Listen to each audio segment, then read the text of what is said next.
Проект «Новороссия» потерпел крах, это совершенно очевидно. Вот, ситуация, Я бы ради не стал которой торопиться. Я тоже, да, подождите. Я бы не поддерживает... стал торопиться. Не стал бы. И я тоже. Вот, Что такое проект «Новороссия»? Кто его видел, читал, о чем вообще речь? его не Что, было. что именно потерпело крах? Создание... Создание чего? Нет, Дмитрий. Здравия желаю. Здравствуйте. Генерал Бойко. Пришли забирать вас в армию. Какую армию? Мне 52 года. Отлично. Призывной возраст подняли до 60. Кто поднял? Как кто? Президент? Есть одна программа возвращения к нормальной жизни. Это наша программа «10 сталинских ударов по капитализму и американскому империализму». В том числе крылатая ракета «Томагавк» и авиационная высокоточная ракета, доставленная в Москву. Боевую часть этого «Томагавка» вы можете наблюдать на слайде. Сейчас их исследуют наши специалисты. Результаты этой работы будут использованы для совершенствования российских образцов вооружения. В каждом государстве есть одна структура. Ее цель – тотальный контроль. Внедрение, допросы и пытки – лишь малая часть инструментария. Она может превратить любую жизнь в ад. Однажды, запустив механизм поедания людей, ее уже невозможно остановить. Скоро у этой структуры возникнут к вам вопросы. Гости уже идут. N Foundation представляет финал истории жанра антиутопия. Акт 3, глава 4. Время активных мероприятий.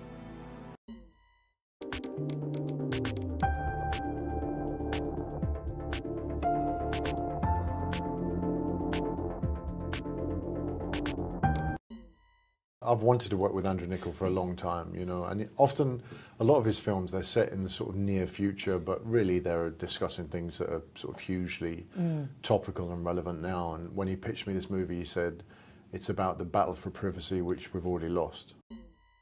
Создавая эту антиутопию, режиссер Эндрю Никол, кажется, не задумывался о том, на какую же все-таки аудиторию рассчитано произведение. Предлагая картину будущего, автор в свойственной себе стилистике отходит от классических тропов фантастики, экспериментируя с жанром ретрофутуризм гораздо свободнее, чем в том же предыдущем проекте «Время». Анон переносит нас в стилистику нуара 40-х. Это выражается не только в самой эстетике, архетипах героев, сюжетных элементах и неторопливом темпе повествования. Сам выбор цветовой палитры картины, где преобладают в основном черный и белый цвета, говорит о жанровом направлении фильма. В этот сеттинг он помещает высокотехнологичное общество, оснащенное мозговыми имплантами, позволяющими записывать и транслировать все происходящее в огромное облачное хранилище. Сцены от первого лица, воплощающие эту идею на экране, являются по сути не видом из глаз, как в «Странных днях» Бигелоу или «Хардкоре» Найшулера, а медиапотоком, который генерируется на сервере. Здесь Анон становится в своем роде фильмом в жанре Screen Life. Основное правило молодого направления – это повествование через экран цифрового устройства. Жанр окончательно оформился в середине десятых с картинами «Смерть в сети», «Убрать из друзей» и «Поиск». Такой экспериментальный коктейль не имел шанса на кассовый успех. Стриминговый сервис Netflix выкупил права на распространение фильма в США и других странах за $4 миллиона в сентябре 2017-го на 42-м кинофестивале в Торонто. Релиз на платформе состоялся в следующем году, 4 мая. Shooter has no signature, no identifying meta trail. What's the world coming to when our murderers won't tell us who they are? После успешной премьеры «Времени», следующий фильм режиссера, экранизация романа «Гостья» от автора «Сумерек» Стефани Майер, провалился в прокате. Оценки зрителей и критиков были в основном негативными. Вскоре Никол снова вернулся к военной тематике в «Хорошем убийстве», где он снова объединился с Итаном Хоуком. Премьера состоялась в 2015 году. Фильм прошел незамеченным, но оценки прессы были в основном позитивными.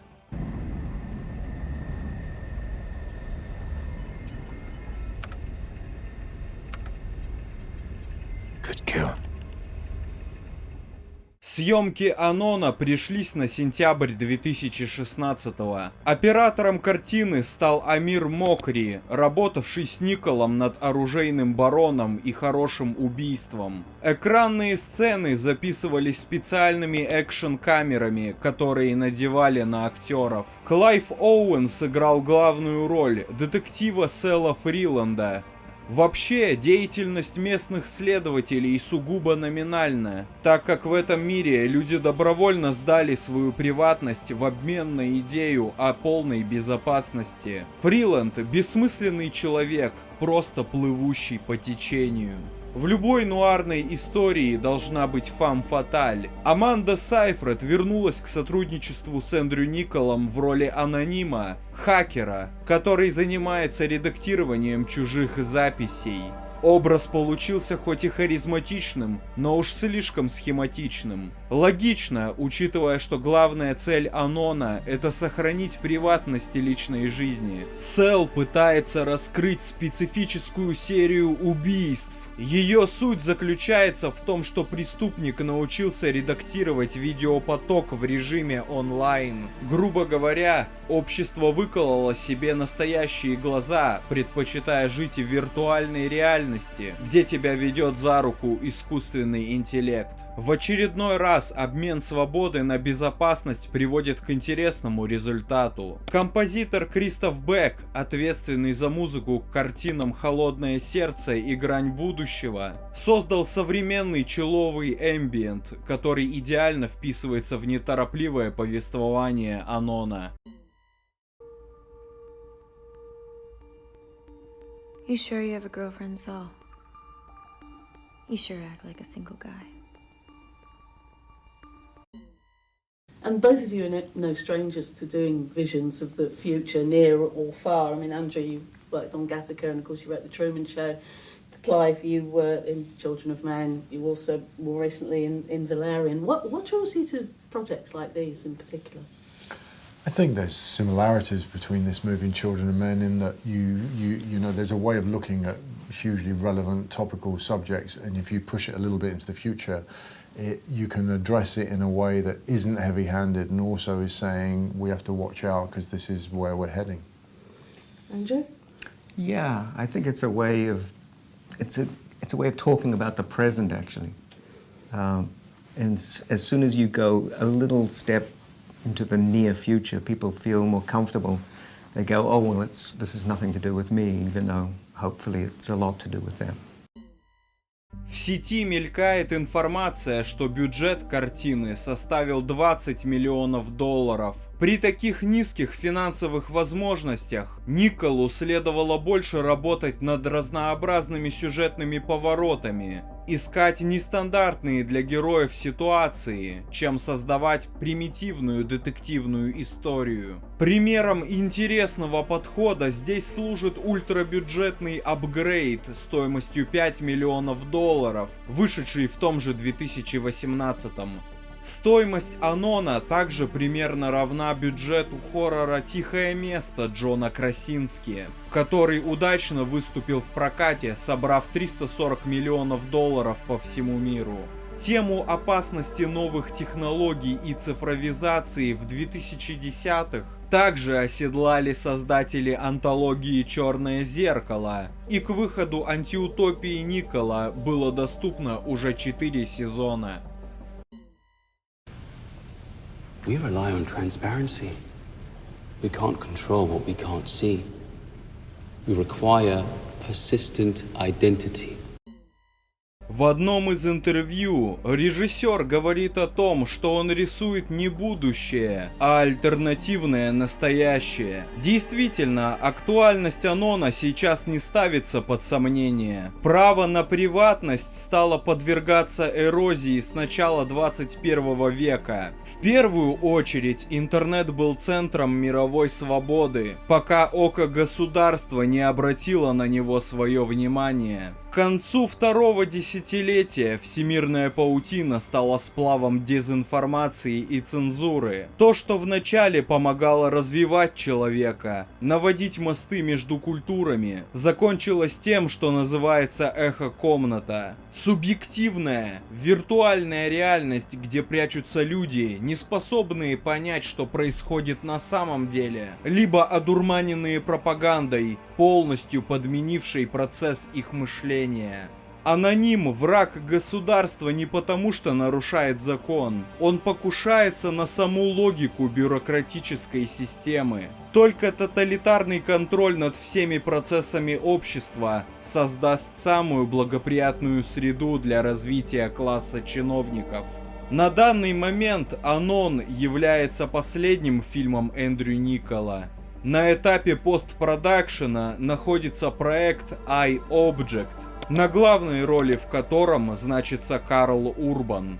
Также ходят слухи, что Никол и Кейдж вновь объединились для съемок сиквела «Оружейного барона», где компанию им составит Билл Скарсгард. Можно лишь пожелать удачи талантливому новозеландцу, чтобы следующие его проекты стали коммерчески успешны. Возможно, в будущем Эндрю Никол снимет очередную антиутопию и все-таки сможет вернуть себе признание зрителей и критиков. The film is just sort of a logical conclusion of today, or more like an illogical conclusion. Because we already live in a world where we are life logging. You know, you can't go to a concert without somebody holding up a phone to record it. We don't watch with our own eyes anymore. We have all this information that we're taking in and that we're also giving out. So I just wanted to perhaps show a kind of parallel present of where we are and where we could be. It's not that I have something to hide. I have nothing I want you to see. Я отрекаюсь от Путина. Я посылаю буржуев на. Я промолчу за Медведева. Hoy es miércoles 19 de septiembre. Recibimos aquí en el estudio al señor Nayib Bukele, candidato presidencial por la Gran Alianza por la Unidad. Никогда на нее не садились. Китайский космический зонд Чанье-4, запущенный 8 декабря с космодрома Сичан, с этой задачей справился успешно. И сейчас все ждут, как Путин отреагирует на другой законопроект об иностранных агентах для физических лиц. Его накануне приняла Госдума в третьем чтении. И, напомню, по нему иностранным агентом могут признать любого человека. Tот факт, что сегодня мы вместе в Париже, уже сам по себе является результатом по многим причинам. Here's what we know. A Washington state resident fell ill after returning from Wuhan, China, where the outbreak began. Officials now say more than 400 people have been sickened and 9 people have died.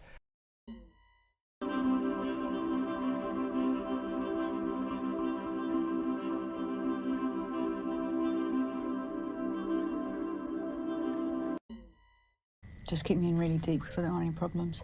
Sure, Miss Foss. I'll keep you in nice and deep. You just make sure you pull the trigger on the way out. The fuck is that supposed to mean? Брэндон Кроненберг известен широкой публике как сын одного из самых влиятельных режиссеров Канады, Дэвида Кроненберга. Пик карьеры отца пришелся на 80-е с лентами «Сканеры», «Видеодром», «Муха» и «Связанные насмерть». Картины оказали влияние не только на жанр фильма ужасов, открыв новые грани направления боди-хоррор, но и на всю мировую культуру. В 1999-м Кроненберг-старший выпускает на экраны «Экзистенцию», Оригинальная концепция в жанре биопанк создана самим режиссером, который не писал сценарии со времен Видеодрома 1982 года. Брэндон работал на съемочной площадке техником по спецэффектам, а сам фильм получил приз Берлинского кинофестиваля за выдающиеся художественные достижения в феврале 1999.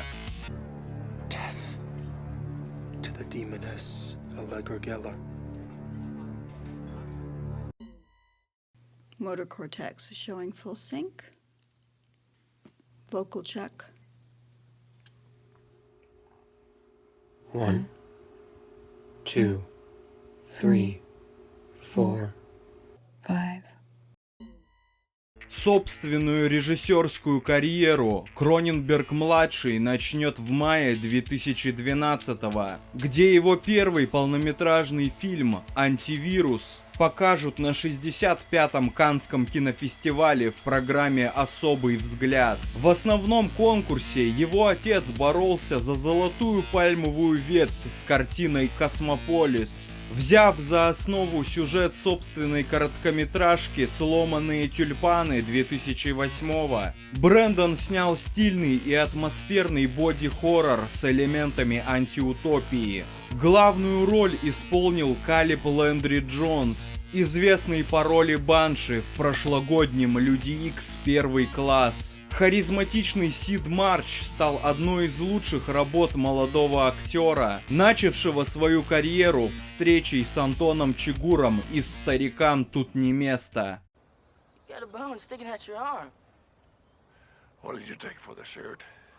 В 2021 получит золотую пальмовую ветвь за главную роль в фильме «Нитрам», снятом на основе реальных событий в австралийском Порт-Артуре 1996 года.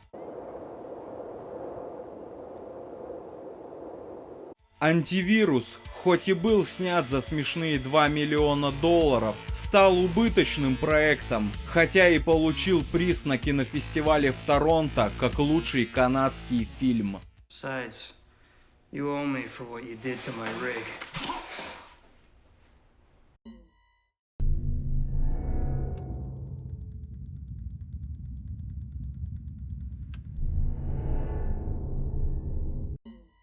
So I started reading about some neuroscience experiments that were done, especially there's an interesting doctor named Jose Delgado, who was a Spanish doctor, but working in the United States, especially in the 50s and 60s, doing these brain implant experiments. So he had this device called a stimoceiver, which was essentially a wire with a receiver. The wire would go into the brain of an animal, and eventually he also was implanting into human patients and stimulating electrically certain parts of their brains and finding that he could control some very interesting things. I mean, motor skills, hands, he could open and close an iris, but also weirdly emotions and some other behavioral stuff. Работать над своим вторым полнометражным проектом «В чужой шкуре» Брэндон нанял режиссера Карима Хусейна. В качестве оператора он снял известную канадскую трэш-комедию «Бомж с дробовиком» с Рутгером Хауэром, а также предыдущий фильм Кроненберга «Антивирус». Вместе они экспериментировали над визуальной составляющей новой картины. Результаты поиска они представили на Каннском фестивале 2019-го. Короткометражным фильмом, пожалуйста, говорите непрерывно и описывайте свой опыт по мере того, как он приходит к вам. 3. What do you see? Идеи, использованные в картине, так или иначе нашли свое отражение в антиутопическом триллере «В чужой шкуре» Брэндона Кроненберга. Премьера фильма состоялась на кинофестивале Sundance 25 января 2020 за 5 дней до признания вспышки COVID-19 международной чрезвычайной ситуацией. Voss, status. Normal. I'm right in the body. What about Melis? Analysis here was inconclusive. It's very strange. Basically every effect in Possessor is in camera. There's some CGI in the movie very capably done by the company Milk.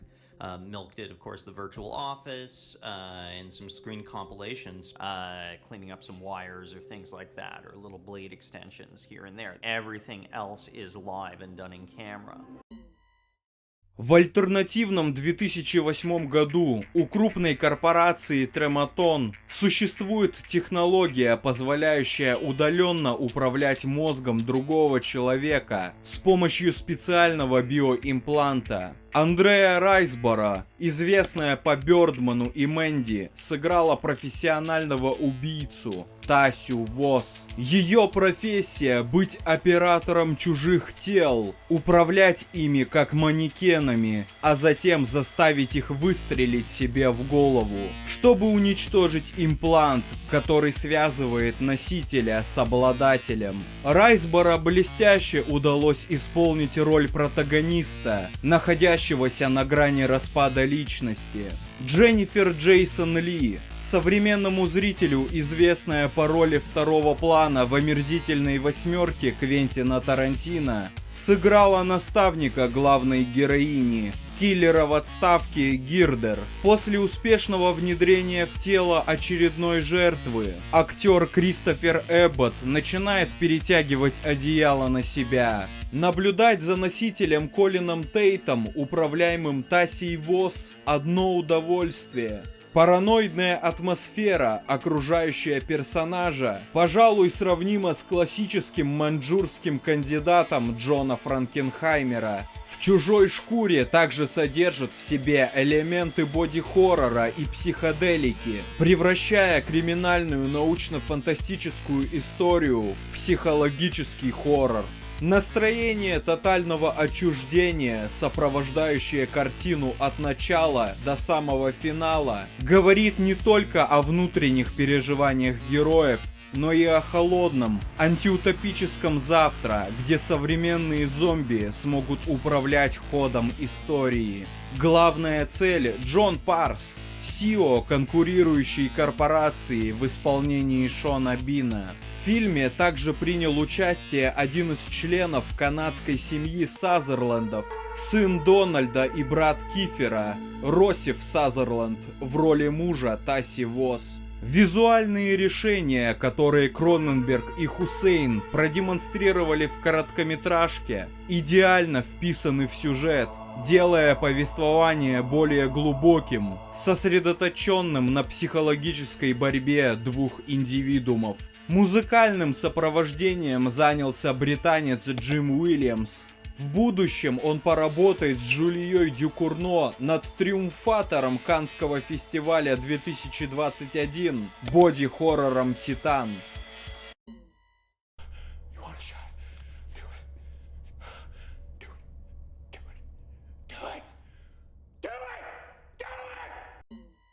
Chris is asking me what Voss might do, you know, in a given situation. And so that's a dialogue that we've had that's really valuable. There would be little things just that I would check in with her of like how she feels like she would do this. Sometimes we figure it out in the moment. Sometimes Brannon has a really clear idea of what Voss would do, and Chris is there and I'm not there. Sometimes we're both there and we talk about it. It makes it fun. It kind of makes it like a bit of a game to play with all that kind of stuff. Just before we started shooting, we were discussing how frustrating it was we weren't going to actually get to work together more. Обладая копеечным бюджетом, в «Чужой шкуре» нагоняет саспенса лучше любого голливудского детективного триллера. Кроненберг умело доводит историю до смелого финала, который наверняка бы не устроил больших шишек из Калифорнии. Канадскому независимому фильму не повезло дважды. После премьеры на фестивале Sundance, еще до официального релиза, неизвестные выкрали копию картины и выложили в открытый доступ. Ну и, конечно, пандемия, которая больно ударила по кинотеатрам, не могла не нанести урон по сборам ленты. В «Чужой шкуре», хоть и вышел финансово провальным, критики похвалили картину за оригинальную эстетику и талантливую режиссерскую работу.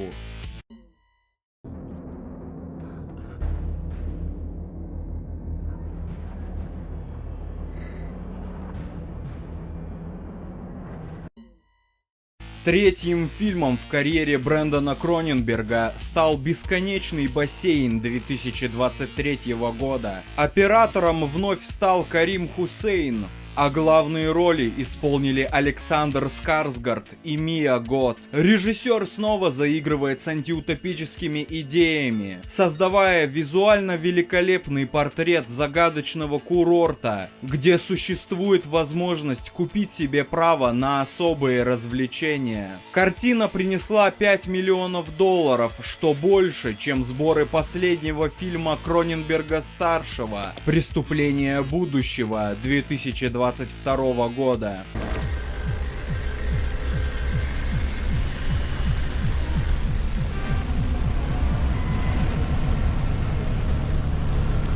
В 2024-м сестра Брэндона, Кейтлин Кроненберг, выпускает свою дебютную режиссерскую работу «Человечный». Картина заслужила сдержанную похвалу от критиков, но осталась без внимания широкой публики.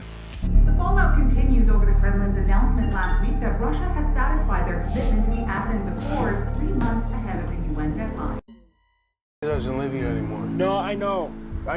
She wanted me to tell you something. Yeah, maybe some other time. It's like... Президент Ильхам Алиев поблагодарил Владимира Путина и отметил особую роль России в урегулировании конфликта в регионе. Спасибо еще раз, Владимир Владимирович, благодарю вас за ваше личное участие.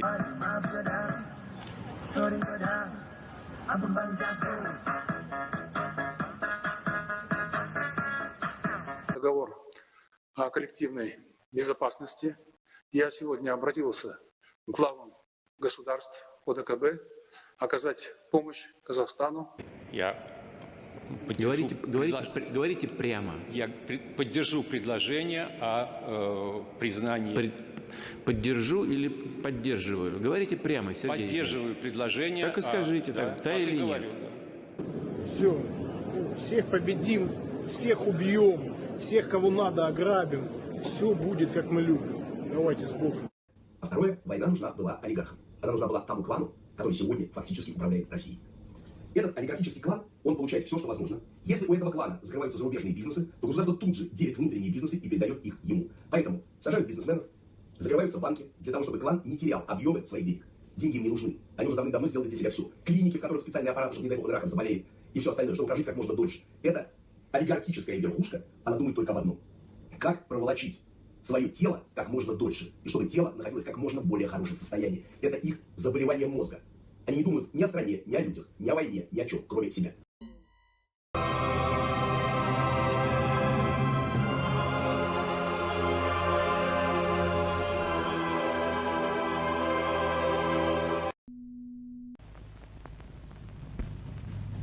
Тот, кто в Москве побывает, хоть раз не может ее позабыть. В ней сила народа, в ней Сталин живет, и с ним наша радость светла. И всюду зовут нас вперед, и вперед его боевые дела. Следующий вопрос на повестке. Диспут о художественно-политической составляющей пьесы «Пилат». Последнее десятилетие жизни Михаила Булгакова совпало, пожалуй, с самыми кровавыми годами периода интербеллума в истории СССР. На 30-е пришлось окончательное сворачивание НЭПа, закон о 3 колосках, массовый голод, накрывший современные территории Казахстана, России и Украины, а также политика большого террора. Этот план реконструкции выдвинул великий Сталин! Еще Булгаков застал начало первого этапа Второй мировой войны, идеально совпавшее с предсказанием Уэллса и Мензеса в фильме «Облик грядущего», который он посмотрел в посольстве США в 1936 году. Смерть от продолжительной болезни настигла писателя в марте 1940-го. Killed her father and mother. Maybe I've killed her whole family. Он оставил бесчисленное количество черновиков, записок и рукописей, из которых наследники автора соберут мистический роман «Мастер и Маргарита». Речь о публикации зайдет в оттепельные 60-е, и то только в оцензурированном виде. В конце перестройки наконец-то открылась возможность работать над архивными записями Булгакова и попытаться понять, какой же текст больше всего соответствует творческому видению автора. За несколько лет до этого, в марте 1986 года, семья Локшиных получает политическое убежище в СССР после их бегства из Соединенных Штатов. По словам главы семейства, это произошло из-за риска политических репрессий со стороны Белого дома. Самому маленькому члену семьи, Майклу, было всего 6 лет. Где мы сейчас? В Советском Союзе Народных Республик. А сколько в нем сейчас республик? Все республики мира. Лет через 20 после хорошей войны выйти да взглянуть на Советский Союз. Республик этак из 30-40. Черт его знает, как хорошо. Свою работу над дебютным полнометражным фильмом в качестве режиссера он начнет спустя 32 года. В 2019 году дан старт съемкам вольной интерпретации одноименного романа Мэри Мейпс Додж по сценарию Романа Кантора «Серебряные коньки». Фильм повествует о странных днях 1899 года, где переплетаются романтическая история, взаимоотношения разных социальных слоев, призрак грядущей революции и движение первой волны феминизма в Российской империи. Премьера дебютной работы Локшина состоялась в декабре 2020 года. Фильм, хоть и не смог окупить траты на свое производство вследствие пандемии COVID-19, был тепло принят зрителями и критиками. Права на распространение за пределами РФ купил стриминговый сервис Netflix. «Серебряные коньки» стали первой российской картиной, выпущенной на платформе в рамках Netflix Original. И вы что, стало быть, предлагаете импортировать их из Англии? Нет, никакого импорта. Перед вами отечественный продукт. Завод под Тулой. Давайте выпьем за коммунизм. Построенный в отдельно взятой квартире.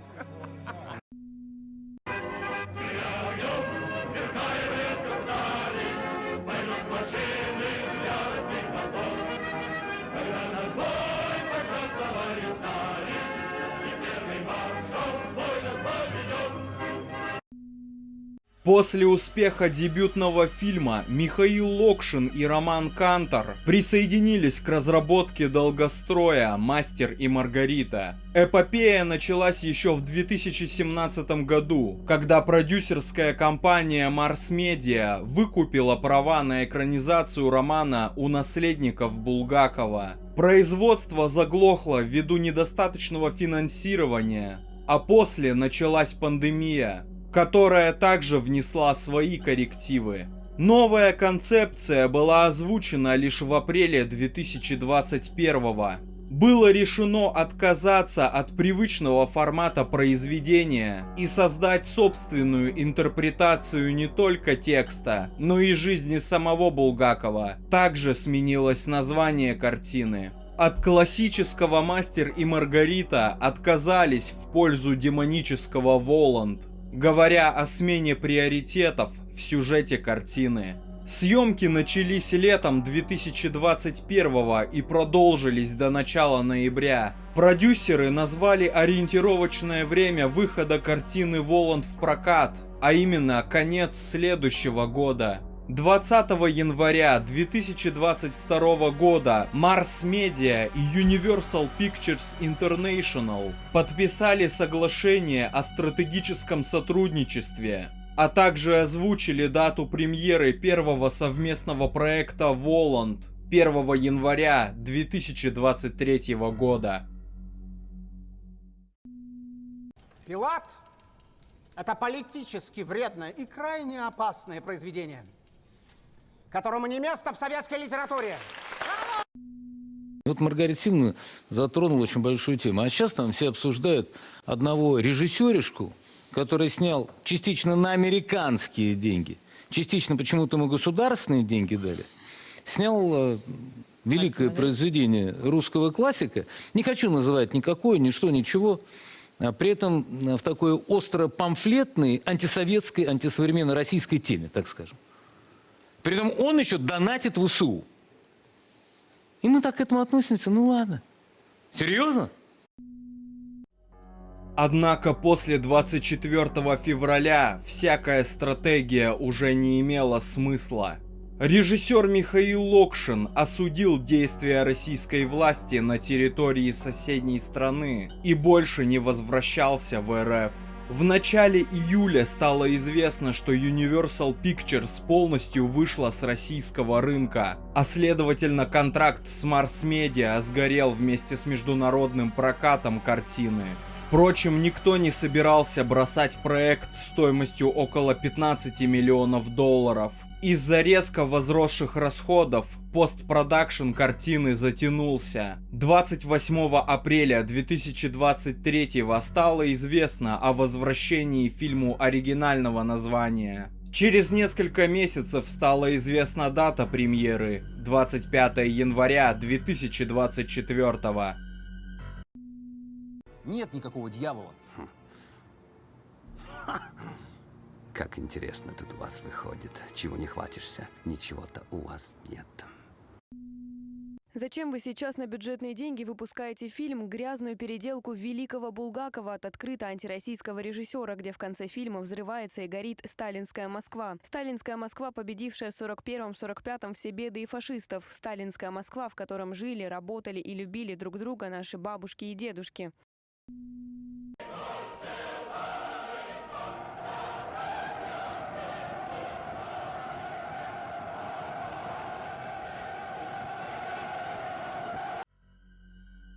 Первое впечатление от второй полнометражной работы Майкла Локшина роднит картину с романом Булгакова. Это кино слишком диссонирует с теми правилами, по которым живет то, что еще можно назвать творческая интеллигенция. Как произведение Булгакова не могло выйти ни в сталинский период, ни даже в оттепель.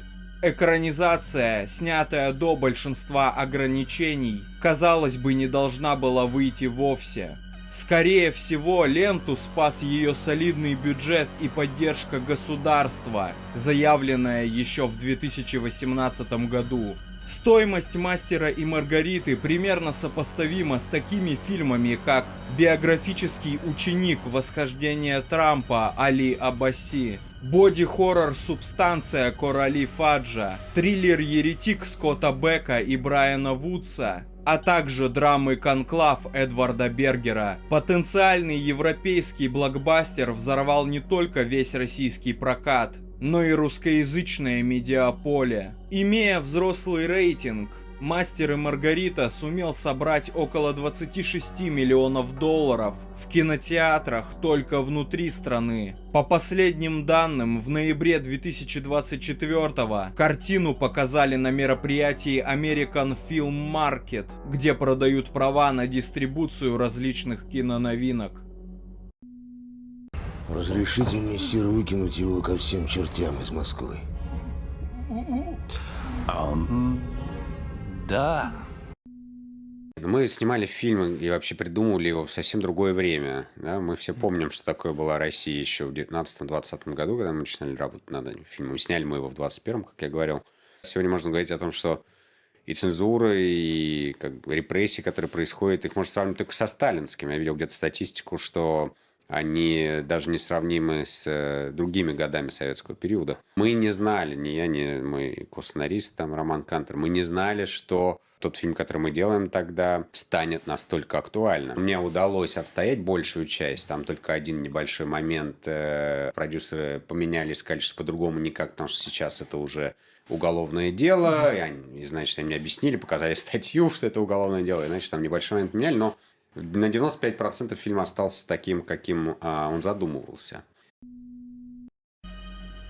Кроме свободного духа ленты, стоит похвалить авторов за создание сеттинга альтернативного Советского Союза. Монструозная антиутопическая Москва, город, в котором нет места Богу, вышел весьма впечатляющим, учитывая все финансовые трудности, с которыми столкнулись создатели картины. Запутанный сюжет романа Кантера о написании романа о дьяволе, где переплетается реальность и вымысел в духе Бразилии Терри Гиллиама, смог под совершенно иным ракурсом подать не только знакомый всем материал, но и вписать в историю элементы из реальной биографии Булгакова. С сегодняшнего дня заседания съезда более не созываются. Полномочия народных депутатов Российской Федерации прекращаются. Но это уже не демократия, это диктатура. Прекрасный Евгений Цыганов, в 2023-м отметившийся главной ролью в историческом 1993 Велединского. В роли мастера, в паре с Юлией Снегирь, фам-фаталь из «Казни Кватании», создают один из самых сильных актерских дуэтов в истории кинематографа Российской Федерации. Однако настоящий бриллиант этого фильма – зловещий Август Диль в роли иностранного консультанта, профессора Воланда.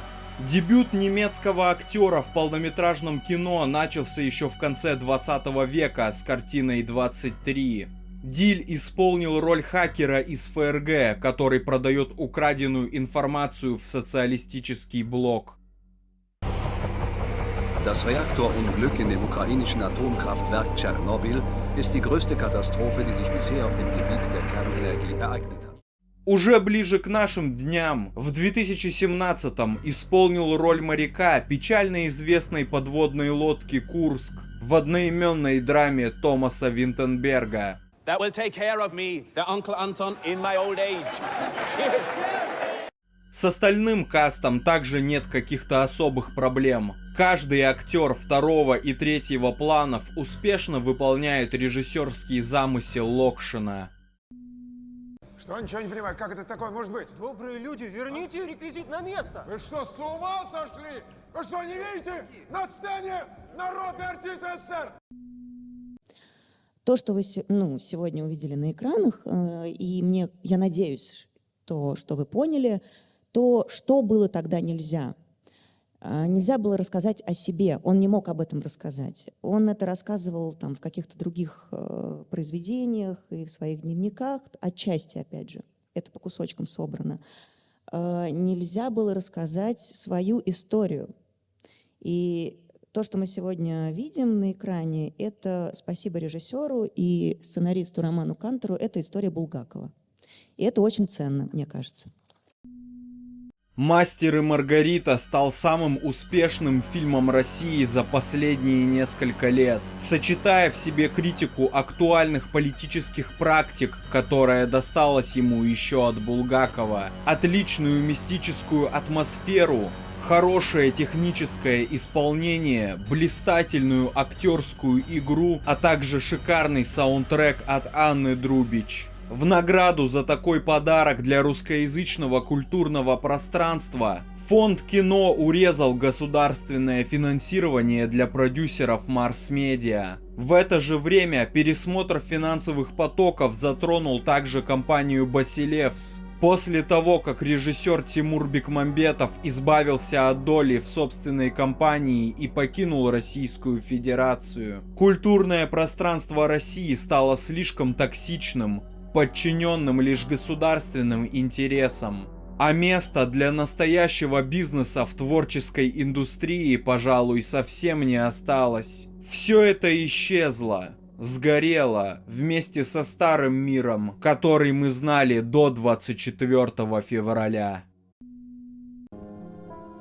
Я часть той силы, что вечно хочет зла и вечно совершает благо.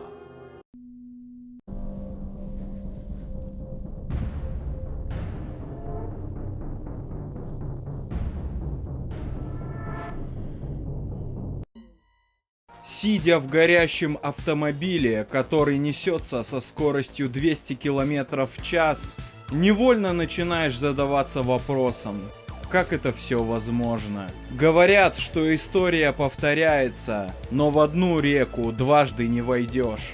В этот раз вместо поворота черная дыра, белый экран. Может быть, это галлюцинации, отравление дымом от пылающего двигателя? Ответить на этот вопрос должны вы.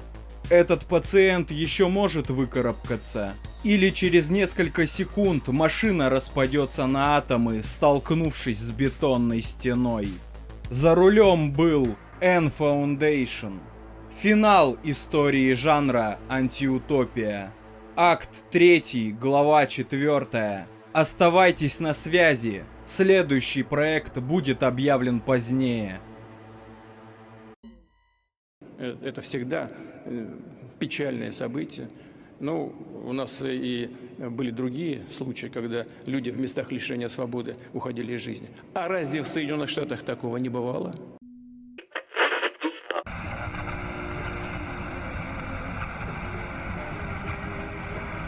Стратегическую и глобальную ошибку совершила семья, приведя к власти офицера КГБ в надежде, что все будет так же. Вот так случилось. Cardinal Robert Francis Prevost has chosen the name Pope Leo XIV.